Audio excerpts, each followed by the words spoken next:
All right, I'm Nietzsche and I'm at it. I want to thank God this morning just for being here, for the opportunity, man.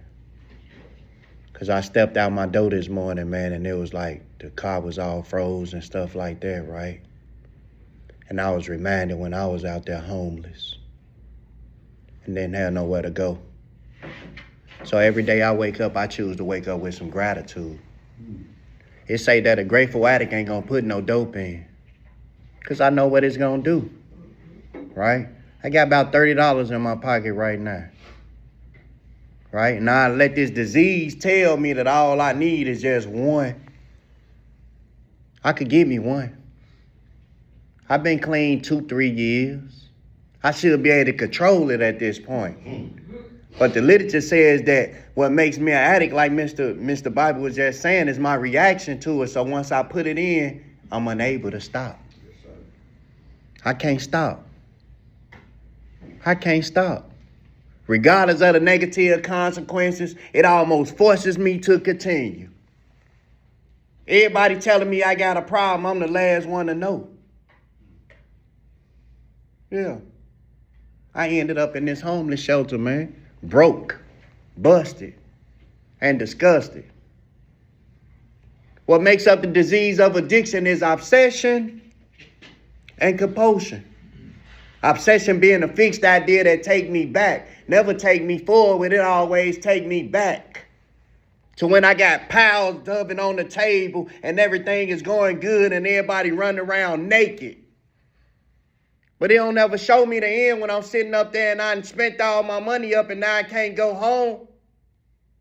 The compulsion is once I put it in, I'm not able to stop, man. Regardless of the negative consequences, man. So in the midst of that, it says that self-centeredness is at the core of this disease. Think about how selfish it has to be for me to use that shit fully aware of what it's going to do, and I do it anyway. I'm talking about I got little babies. My children is teenagers. I just got all of them back in my life, and I'm going to go put some dope in? That's selfish, man.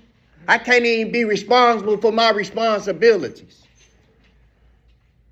So the disease is centered in my thinking. It's that same voice that told me that I was going to be able to use it and be okay. It's that voice.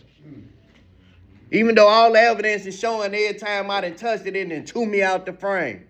I'm going to end with this. I got a son that's allergic to peanut butter. I came back in his life and tried to get him a Snickers. Get what he said? I ain't finna eat that. Already. I'm allergic to that. Yeah, right? But I don't even remember because I ain't been, he 13 years old. I ain't been around him.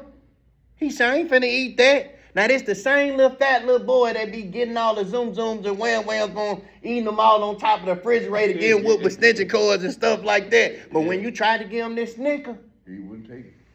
he wasn't going to take it. He didn't want it. So I started looking at the fact that I got an allergic sensitivity to drugs and alcohol, man. And when I touch it, I break out all over the place. So guess what? I looked at it like if I could use that same analogy that he used and I could apply that to my life, then guess what? I'll never get high again, man. If I do the things that's required of me up in here, I'll never get high again. Because we talking about that second step, say I need a restoration to some sanity. And part of the sanity is when I realize that ain't nothing wrong with making mistakes. We just don't make the same ones over and over again. So I'm going to share this and I'm going to get out the way. You can stay sick in here as long as you want to. You can stay sick in here as long as you want to. Because the literature says that a closed mind is a barrier against change. If recovery is an act of change, that means it's constantly changing. Of my ideas and my attitude, then closed-mindedness is an enemy. It say we got some cunning enemies of life up in here. And they ain't say nothing about no drugs. Be dishonest. How you going to get the help that you need if you lying to yourself? If you ain't coming here willing to do what it's going to take to get better, you sitting around like this, man, I ain't never did this, I ain't never did that. You go back out there for 5 or 10 more years, come back, we going to be sharing this same message. I know it because guess what? That was me. I said, I ain't shit like y'all.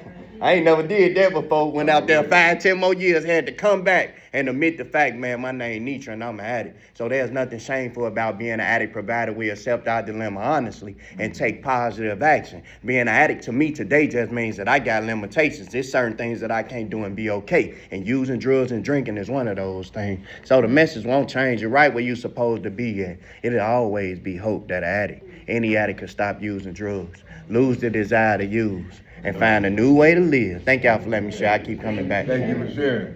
Hey, I'm gonna let Ford this one. Can I hit one more time? This motherfucker did these so